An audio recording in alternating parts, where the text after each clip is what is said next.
ನೀವು ಈ podcast anchor F ಎಮ್ಮಲ್ಲಿ ಕೇಳ್ತಾ ಇದ್ದೀರಾ. ಆ್ಯಂಕರ್ ಎಫ್ ಎಮ್ ಒಂದು ಫ್ರೀ ಪಾಡ್ಕಾಸ್ಟ್ ಕ್ರಿಯೇಟಿಂಗ್ ಆ್ಯಪ್. ನೀವು ಈ ಆ್ಯಪಲ್ಲಿ ಪಾಡ್ಕಾಸ್ಟ್ ರೆಕಾರ್ಡ್ ಮಾಡ್ಬೋದು, ಎಡಿಟ್ ಮಾಡಬಹುದು ಬರೀ ನಿಮ್ಮ ಫೋನಲ್ಲೇ. ಆ್ಯಂಕರ್ ಆ್ಯಪ್ ಎಲ್ಲ podcast leading platform like Google, Spotify, Apple ಪಾಡ್ಕಾಸ್ಟ್ಗೆ ಡಿಸ್ಟ್ರಿಬ್ಯೂಟ್ ಮಾಡ್ತಾರೆ.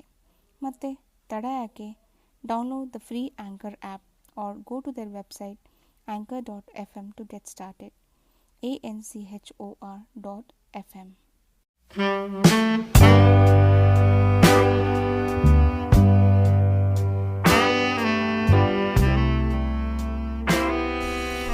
ಹಲೋ, ನಮಸ್ಕಾರ. ಕೇಳುಗರಿಗೆ ಒಂದು ಪುಸ್ತಕದ ಕಥೆಯ 2ನೇ ಸಂಚಿಕೆಗೆ ಸ್ವಾಗತ. ನನ್ನ ಹೆಸರು ವರ್ಷಾ. ಇವತ್ತು ನಾನು ಒಂದು ನಾನ್ ಫಿಕ್ಷನ್, ಒಂದು ಸೆಲ್ಫ್ ಹೆಲ್ಪ್ ಬುಕ್ ಬಗ್ಗೆ ಮಾತಾಡ್ತೀನಿ. ಅದರ ಹೆಸರು the life changing magic of tidying by Marie Kondo. ಈ ಬುಕ್ಕು ಜಾಪನೀಸ್ ಭಾಷೆಯಲ್ಲಿ ಫಸ್ಟ್ ಬಂದಿತ್ತು. ಅದನ್ನು ಇಂಗ್ಲೀಷಿಗೆ ಟ್ರಾನ್ಸ್ಲೇಟ್ ಮಾಡಿರೋರು ಕ್ಯಾಥಿ ಹಿರಾನೋ ಅಂತ. ಈ ಬುಕ್ ಮೇನ್ ಥೀಮ್ ಏನು ಗೊತ್ತಾ? ಇದು ಕ್ಲೀನಿಂಗ್ ಬಗ್ಗೆ. ಆಶ್ಚರ್ಯ ಆಗುತ್ತಲ್ವ, ಏನಪ್ಪ ಒಂದು ಬುಕ್ಕು ಕ್ಲೀನಿಂಗ್ ಬಗ್ಗೆ ಓದಬೇಕಾ ಅಂತ. ಈ ಡೌಟು ನನಗೂ ಇತ್ತು. ಇನ್ಫ್ಯಾಕ್ಟ್ ನನಗೆ ಎಲ್ಲ ಸೆಲ್ಫ್ ಹೆಲ್ಪ್ ಬುಕ್ ಬಗ್ಗೆ ಇದೇ ಡೌಟ್ ಬರುತ್ತೆ. ಯಾಕೆಂದರೆ ಈ ನಾನ್ ಫಿಕ್ಷನ್ ಅಥವಾ ಈ ಸೆಲ್ಫ್ ಹೆಲ್ಪ್ ಬುಕ್ಸ್ ಏನಂದರೆ ಹೇಗೆ ಅಂದರೆ ಒಂಥರ ನಮ್ಮ ಅಪ್ಪ ಅಮ್ಮ ನಮಗೆ ಬುದ್ಧಿ ಹೇಳ್ದಂಗೆ. ನಮಗೆ ಗೊತ್ತು, ಅದು ನಮ್ಮ ಅಪ್ಪ ಅಮ್ಮ ಹೇಳ್ತಾರೆ ಬುದ್ಧಿ ನಮಗೆ, ಅದು ಏನು ಹೇಳ್ತಾರೆ ಅಂತಲೂ ಗೊತ್ತು. ಬಟ್ ಅದನ್ನು ನಾವು ಪಾಲಿಸ್ತೀವ ಅನ್ನೋದೇ ಒಂದು ದೊಡ್ಡ ಕ್ವೆಶ್ಚನ್. ಈ ಸೆಲ್ಫ್ ಹೆಲ್ಪ್ ಬುಕ್ ನನ್ನ ಪ್ರಕಾರ ಅದೇ ಥರನೇ. ಒಂದು ಸತಿ ಆ ಟೈಟಲ್ ಓದ್ಬಿಟ್ರೆ ನಮಗೆ ಗೊತ್ತು ಆ ಬುಕ್ಕಲ್ಲಿ ಏನಿರುತ್ತೆ ಅಂತ. ಅಟ್ಲೀಸ್ಟ್ ಒಂದು ಸ್ವಲ್ಪ ಗೊತ್ತಿರುತ್ತೆ. ಬಟ್ ಅದೇ ಥರ ಅದನ್ನು ಪಾಲಿಸೋಕ್ಕೆ ನಮಗಾಗುತ್ತಾ ಅನ್ನೋದು ನಮಗೆ ಗೊತ್ತಿರಲ್ಲ. ಅಪ್ಪ ಅಮ್ಮ ಬುದ್ಧಿವಾದ ಹೇಳೋ ಥರನೇ.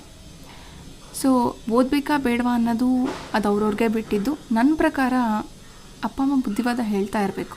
ನಾವು ಈ ಸೆಲ್ಫ್ ಹೆಲ್ಪ್ ಬುಕ್ ಅವಾಗವಾಗ ಓದ್ತಾ ಇರಬೇಕು. So that there'll be some push which will tell us to do what is right and what is not.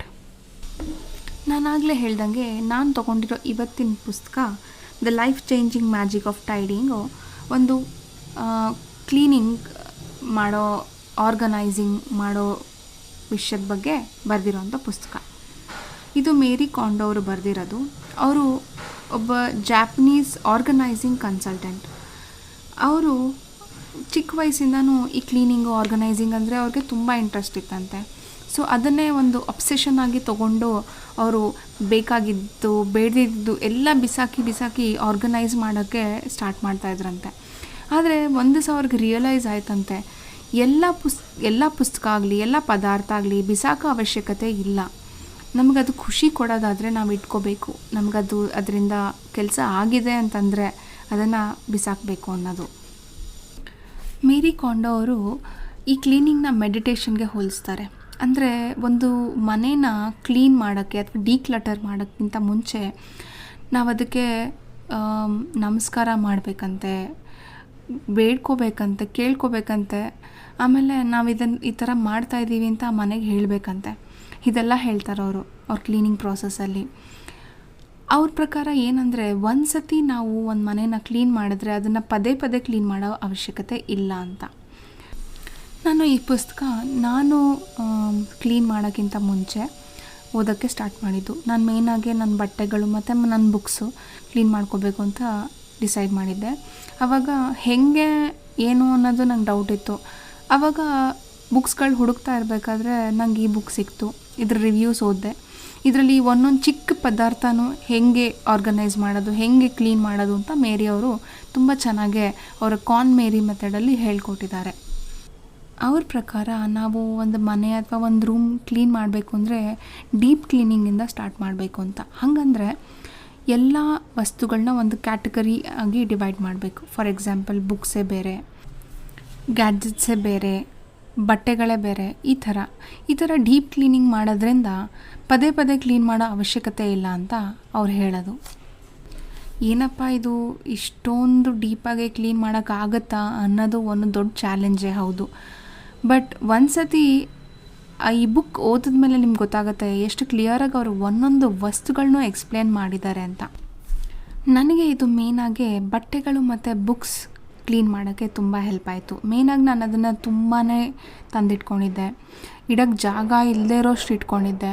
So ಅದನ್ನು ನಾನು ಕ್ಲೀನ್ ಮಾಡೋಕ್ಕೆ ನನಗೆ ಬುಕ್ಕು ತುಂಬ ಹೆಲ್ಪ್ ಆಯಿತು. ಈ ಕಾನ್ ಮೇರಿ ಮೆಥಡಲ್ಲಿ ಮೇರಿಯವ್ರು ಏನು ಹೇಳ್ಕೊಡ್ತಾರೆ ಅಂದರೆ ಹೇಗೆ ಒಂದು ವಸ್ತುನ ಡಿಸ್ಕಾರ್ಡ್ ಮಾಡೋದು ಅಂತ. ಫಾರ್ ಎಕ್ಸಾಂಪಲ್, ನಾವು ಅದನ್ನು ಇಟ್ಕೊಂಡು ನಮ್ಮ ಹತ್ರ ಕೇಳಬೇಕಂತೆ, ನಾನು ಯಾವಾಗ ಇದನ್ನು ತೊಗೊಂಡೆ, ಅಥವಾ ನಾನು ಯಾವ ಸರ್ಕಮ್ಸ್ಟೆನ್ಸಸಲ್ಲಿ ತೊಗೊಂಡೆ, ಇದು ತೊಗೊಂಡು ನಾನು ಉಪಯೋಗಿಸ್ತಾ ಇದ್ದೀನಾ ಅಥವಾ ಸುಮ್ಮನೆ ಹಂಗಿಟ್ಟಿದ್ದೀನಾ, ಅಥವಾ ಈ ತೊಗೊಂಡಿದ್ದ ವಸ್ತು ಅದರ ಪರ್ಪಸ್ ಸರ್ವ್ ಮಾಡಿದೆಯಾ ಇಲ್ವಾ, ಇದೆಲ್ಲ ಕ್ವೆಶ್ಚನ್ ಕೇಳ್ತಾ ಇದ್ದರೆ ನಮ್ಗೆ ಅರ್ಥ ಆಗುತ್ತೆ, ಹೌದಪ್ಪ ಈ ವಸ್ತು ನಮಗೆ ಬೇಕು ಅಥವಾ ಬೇಡ ಅಂತ.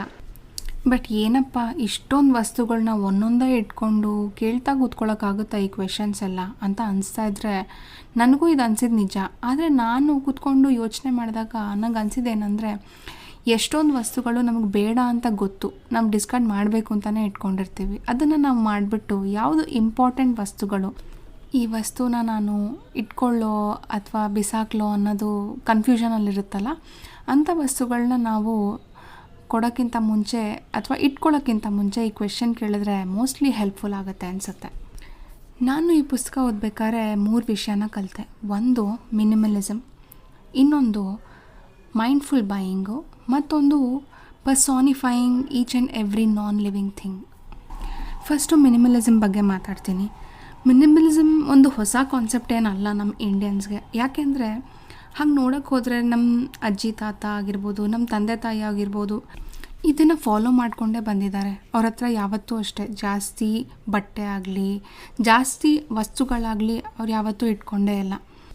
ಬಟ್ ನಾವು ತದ್ವಿರುದ್ಧ, ಎಷ್ಟು ಇದ್ರೂ ನಮ್ಗೆ ಸಾಕಾಗಲ್ಲ, ಎಷ್ಟು ಬಟ್ಟೆ ಇದ್ರೂ ಸಾಕಾಗಲ್ಲ, ಎಷ್ಟು ಸೀರೆ ಇದ್ರೂ ಸಾಕಾಗಲ್ಲ, ಎಷ್ಟು ಪಾತ್ರೆಗಳಿದ್ರೂ ಸಾಕಾಗಲ್ಲ, ತೊಗೊಂಡು ಮನೇಲಿ ಜಾಗ ಇಲ್ಲದೆ ಇರೋಷ್ಟು ಇಟ್ಕೊಂಡ್ಬಿಟ್ಟಿರ್ತೀವಿ. ಇವಾಗ ಅದನ್ನು ಆರ್ಗನೈಸ್ ಮಾಡೋಕ್ಕೆ ಇನ್ನೊಂದು ಹೆಸರು ಬಂದಿರೋದೇನು ಅಂದರೆ ಈ ಮಿನಿಮಲಿಸಮ್. ಇದೇನು ನಮ್ಗೆ ಹೊಸ ಕಾನ್ಸೆಪ್ಟ್ ಅಲ್ಲ ಅಂತ ನಾನು ಅದಕ್ಕೆ ಹೇಳಿದ್ದು. ಹಾಗಂತ minimalism is not being miser, ಅಂದರೆ ಜುಗ್ತನ ಅಲ್ಲ. ನಮಗೆ ಬೇಕಾಗಿರೋ ವಸ್ತು ನಾವು ತೊಗೊಳ್ಳೇಬೇಕು, ಅದು ತುಂಬ ಇಂಪಾರ್ಟೆಂಟು. ಆದರೆ ಯಾವ ಕ್ವಾಲಿಟಿ ತೊಗೊಳ್ತೀರಾ ಅದೂ ಇಂಪಾರ್ಟೆಂಟ್ ಆಗುತ್ತೆ. ಲೋ ಕ್ವಾಲಿಟಿದು ಪದೇ ತೊಗೊಳ್ಳೋ ಬದಲು ಒಂದು ಹೈ ಕ್ವಾಲಿಟಿದು ತೊಗೊಂಡ್ರೆ ತುಂಬ ದಿವಸ ಬರುತ್ತೆ. ಸೆಕೆಂಡ್ ಕಾನ್ಸೆಪ್ಟ್ ಆಗಲೇ ಹೇಳ್ದಂಗೆ ಮೈಂಡ್ಫುಲ್ ಬೈಯಿಂಗ್ ಅಂತ. ಮೈಂಡ್ಫುಲ್ ಬೈಯಿಂಗ್ ಅನ್ನೋದು ಹೇಗೆ ಅಂದರೆ ಈ ಸೇಲಲ್ಲಿ ಅಥವಾ ಆನ್ಲೈನ್ ಶಾಪಿಂಗಲ್ಲಿ ತೊಗೊಳ್ಳೋದು ಅದಲ್ಲ. ಯೋಚನೆ ಮಾಡಿ 10 ಸತಿ ಯೋಚನೆ ಮಾಡಿ ತೊಗೊಳ್ಳೋ ಅಂಥದ್ದು. ಫಾರ್ ಎಕ್ಸಾಂಪಲ್, ನಾವು ಯಾವುದೋ ಒಂದು ಅಂಗಡಿಗೆ ಹೋಗ್ತೀವಿ, ಅಲ್ಲಿ ಒಂದು ಕುರ್ತಾ 1000 ರೂಪೀಸ್ಗೆ 3 ಕುರ್ತಾಸ್ ಅಂತ ಹೇಳ್ತಾರೆ. ನಾವು ಅಲ್ಲಿ ಹೋಗ್ಬಿಟ್ಟು ವಾವ್ 1000 ರೂಪೀಸ್ 3 ಕುರ್ತಾನ ಅಂದ್ಬಿಟ್ಟು ನಮ್ಗೆ ಇಷ್ಟ ಇಲ್ಲದಿದ್ರು ನಾವು ಆ್ಯಕ್ಚುಲಿ ತೊಗೊಂಡು ಹೋಗಿರೋದು ಬರೀ ಒಂದೇ ಕುರ್ತಾ, ಅಲ್ಲಿ 1000 ರೂಪೀಸಿಗೆ 3ನಾ ಅಂತ 3 ತೊಗೊಂಬರ್ತೀವಿ. ಅದ್ರ ಬದಲು ಒಂದು ಹೈ ಕ್ವಾಲಿಟಿ 1000 ರೂಪೀಸ್ ಒಂದೇ ಕುರ್ತಾ ತೊಗೊಳ್ಳೋದು ಎಷ್ಟೋ ವಾಸಿ ಅಲ್ವಾ. ಅದನ್ನೇ ಮೈಂಡ್ಫುಲ್ ಬೈಯಿಂಗ್ ಅನ್ನೋದು. ಅದನ್ನು ನಾನು ತುಂಬಾ ಕಲಿತೆ ಈ ಬುಕ್ ಹೋದ್ಮೇಲೆ. ಮತ್ತು ಇನ್ನೊಂದು ಪರ್ಸಾನಿಫೈಯಿಂಗ್ ನಾನ್ ಲಿವಿಂಗ್ ಥಿಂಗ್. ಅಂದರೆ ಮೇರಿ ಅವರು ಏನು ಹೇಳ್ತಾರೆ ಅಂದರೆ, ಒಂದು ವಸ್ತುನ ವಸ್ತು ಥರ ಟ್ರೀಟ್ ಮಾಡಬೇಡಿ, ಅದು ಒಂದು ಲಿವಿಂಗ್ ಬೀಯಿಂಗ್ ಥರ ಟ್ರೀಟ್ ಮಾಡಿ ಅಂತ. ಅಂದರೆ ಫಾರ್ ಎಕ್ಸಾಂಪಲ್, ವಾರ್ಡ್ರೋಬಲ್ಲಿ ಕೂತಿರೋ ನಿಮ್ಮ ಬಟ್ಟೆಗಳಾಗಲಿ, ಅಥವಾ ಬುಕ್ ಶೆಲ್ಫಲ್ಲಿ ಕೂತಿರೋ ನಿಮ್ಮ ಬುಕ್ಸ್ ಆಗಲಿ, ಅಥವಾ ಒಂದು ಗ್ಯಾಸ್ ಸ್ಟವ್ ಆಗಿರ್ಬೋದು, ವಾಷಿಂಗ್ ಮೆಷಿನ್ ಆಗಿರ್ಬೋದು, ಫ್ರಿಜ್ ಆಗಿರ್ಬೋದು, ಎಲ್ಲದಕ್ಕೂ ಒಂದು ಜೀವ ಇರೋ ಥರ ಟ್ರೀಟ್ ಮಾಡಿ, ಅದನ್ನು ಯೂಸ್ ಮಾಡಿ ಬಟ್ ಮಿಸ್ಯೂಸ್ ಮಾಡಬೇಡಿ ಅನ್ನೋದೇ ಇವ್ರು ಹೇಳೋದು. ಎಷ್ಟು ನಿಜ ಅಲ್ವಾ. ನಾವು ಯಾವಾಗಲೂ ಅದ್ರ ಬಗ್ಗೆ ತಲೆನೇ ಕೆಡಿಸ್ಕೊಳ್ಳಲ್ಲ. ಅವ್ರು ಇನ್ನೊಂದು ಮಾತು ಹೇಳ್ತಾರೆ, ಬಟ್ಟೆ ಮಾಡಿಸೋ ವಿಚಾರದ ಬಗ್ಗೆ. ಅದನ್ನು ಹೆಂಗೆ ಮಾಡಿಸ್ಬೇಕು, ಒಂದೊಂದೂ, ಒಂದು ಟೀ ಶರ್ಟ್ ಆಗಲಿ, ಒಂದು ಕುರ್ತಿ ಆಗಿರಲಿ, ಒಂದು ಪ್ಯಾಂಟ್ ಆಗಿರಲಿ, ಏನೇ ಆಗಿರಲಿ, ಅದನ್ನು ಎಷ್ಟು ಮೈಂಡ್ಫುಲ್ಲಾಗಿ ಮಾಡಿಸ್ಬೇಕು ಅಂತ. Especially socks. ಇದುವರೆಗೂ ಈ ಪುಸ್ತಕ ಓದೋಕ್ಕಿಂತ ಮುಂಚೆನೂ ನಾನೇನು ಮಾಡ್ತಾಯಿದ್ದೆ ಅಂದರೆ, ಸಾಕ್ಸ್ನ ಉಂಡೆ ಥರ ಮಾಡಿಸ್ಬಿಟ್ಟು ಅದನ್ನು ಇಡ್ತಾಯಿದ್ದೆ. ಯಾಕೆಂದರೆ ಒಂದಕ್ಕೊಂದು ಇರಬೇಕು, ಕಳೆದು ಹೋಗಬಾರ್ದು ಅಂತ. ಬಟ್ ಅವ್ರು ಏನು ಹೇಳ್ತಾರೆ ಗೊತ್ತಾ, ನೀವು ಆ ಥರ ಪ್ಲೀಸ್ ಮಾಡ್ಸೋಕ್ಕೆ ಹೋಗಬೇಡಿ. ಯಾಕೆಂದರೆ ಸಾಕ್ಸ್ ಆವಾಗ ರೆಸ್ಟ್ ತೊಗೊಳ್ತಾ ಇರುತ್ತೆ. ನೀವು ಆವಾಗ ಅದನ್ನು ಟೈಟಾಗೆ ಮಾಡಿಸಿದ್ರೆ it won't last for long ಅಂತ. ಅದು ನನಗೆ ತುಂಬಾ ನಿಜ ಅನಿಸ್ತು. ಆವತ್ತಿಂದ ನಾನು ಸಾಕ್ಸ್ ಮಾಡಿಸೋ ರೀತಿಯೇ ಚೇಂಜ್ ಆಯಿತು. ಇನ್ನೊಂದು ಇಂಪಾರ್ಟೆಂಟ್ ವಿಷಯದ ಬಗ್ಗೆ ಮಾತಾಡ್ತಾರೆ, greeting cards, letters and photographs. ಅದನ್ನು ಹೇಗೆ ಡಿಸ್ಕಾರ್ಡ್ ಮಾಡಬೇಕು ಅಂತ. ಅದರಲ್ಲಿ ನಾನು ಗ್ರೀಟಿಂಗ್ ಕಾರ್ಡ್ ಬಗ್ಗೆ ನಿಮಗೆ ಹೇಳ್ತೀನಿ. ಒಂದು ಗ್ರೀಟಿಂಗ್ ಕಾರ್ಡು ಒಬ್ಬರು ಇನ್ನೊಬ್ರಿಗೆ ಕಳಿಸಿದಾಗ ಅವರು ಅದನ್ನು ಓದಿದಾಗ ಅದ್ರ ಪರ್ಪಸ್ ಆವಾಗಲೇ ಸರ್ವ್ ಆಗೋಯ್ತು. ಅದನ್ನು ಇಟ್ಕೊಂಡು ತಿರ್ಗಾ ಆಮೇಲೆ ಓದಬೇಕಾ ಬೇಡವಾ ಅನ್ನೋದು ಅದು ಪರ್ಸ್ನಲ್ ಚಾಯ್ಸ್, ಬಟ್ ಅದು ಅಗತ್ಯ ಇಲ್ಲ ಅಂತ ಅವ್ರು ಹೇಳೋದು. ಒಂದೊಂದ್ಸತಿ ಕೂತ್ಕೊಂಡು ಯೋಚನೆ ಮಾಡಿದಾಗ ನಿಜ ಅಂತಲೂ ಅನಿಸುತ್ತೆ. ಪರ್ಸ್ನಲಿ ನಾನು ಬುಕ್ಸ್ ಕ್ಲೀನ್ ಮಾಡಬೇಕಾದ್ರೆ ನನಗೆ ತುಂಬಾ ಕಷ್ಟ ಆಯಿತು. ತುಂಬಾ ಬುಕ್ಸ್ ಇಟ್ಕೊಂಡಿದ್ದೆ, ಎಷ್ಟೊಂದು ಬೇಕಾಗಿರೋದು, ಎಷ್ಟೊಂದು ಬೇಡದೇ ಇರೋದು. ಬಟ್ ಒಂದೊಂದು ಕೂತ್ಕೊಂಡು ಯೋಚನೆ ಮಾಡಿ ತೆಗೆದು ಹಾಕಿದಾಗ ಎಷ್ಟೊಂದು ಬುಕ್ಸು ನಾನು ಮತ್ತೆ ಓದಲ್ಲ ಅಥವಾ ಓದೋದೇ ಇಲ್ಲ ಅನ್ನೋದನ್ನು ನಾನು ಖಂಡಿತ ಡಿಸ್ಕಾರ್ಡ್ ಮಾಡಿ ಅದನ್ನು ಡೊನೇಟ್ ಮಾಡಿದ್ದು ಇದೆ, ಅಥವಾ ಅದನ್ನು ಕೊಟ್ಬಿಟ್ಟು ಕ್ರೆಡಿಟ್ ತೊಗೊಂಡು ಬೇರೆ ಬುಕ್ಸ್ ತೊಗೊಂಡಿದ್ದು ಇದೆ. ಇವಾಗ ನಾನು ಬುಕ್ಸ್ ತೊಗೊಳ್ಳಲ್ಲ ಅಂತಲ್ಲ, ಡೆಫಿನೆಟಾಗಿ ತೊಗೋತೀನಿ. ಯಾಕೆಂದರೆ ಪಬ್ಲಿಷರ್ಸ್ಗೆ ಹೆಲ್ಪ್ ಆಗುತ್ತೆ, ಆಥರ್ಸ್ಗೆ ಹೆಲ್ಪ್ ಆಗುತ್ತೆ. ನಾನು ತೊಗೊಳ್ತೀನಿ. ಆದರೆ ತೊಗೊಂಡ ತಕ್ಷಣ ಆ ಬುಕ್ಕು ನಾನು ಇನ್ನೊಂದು ಸತಿ ಓದ್ತೀನಿ ಅಂದರೆ ಇಟ್ಕೋತೀನಿ, ಇಲ್ಲ ಅಂತಂದರೆ ಅದನ್ನು ಡೊನೇಟ್ ಮಾಡಿಬಿಡ್ತೀನಿ ಅಥವಾ ಯಾರಿಗಾರ ಕೊಟ್ಬಿಡ್ತೀನಿ. ಇದೇ ಥರ ಮೇರಿ ಅವರು ಹಲವಾರು ವಸ್ತು ಬಗ್ಗೆ ಮಾತಾಡ್ತಾರೆ. ಅದನ್ನು ಹೇಗೆ ಡಿಸ್ಕಾರ್ಡ್ ಮಾಡಬೇಕು, ಅದನ್ನು ಯಾವ ರೀತಿ ಇಟ್ಕೋಬೇಕು ಅಂತ.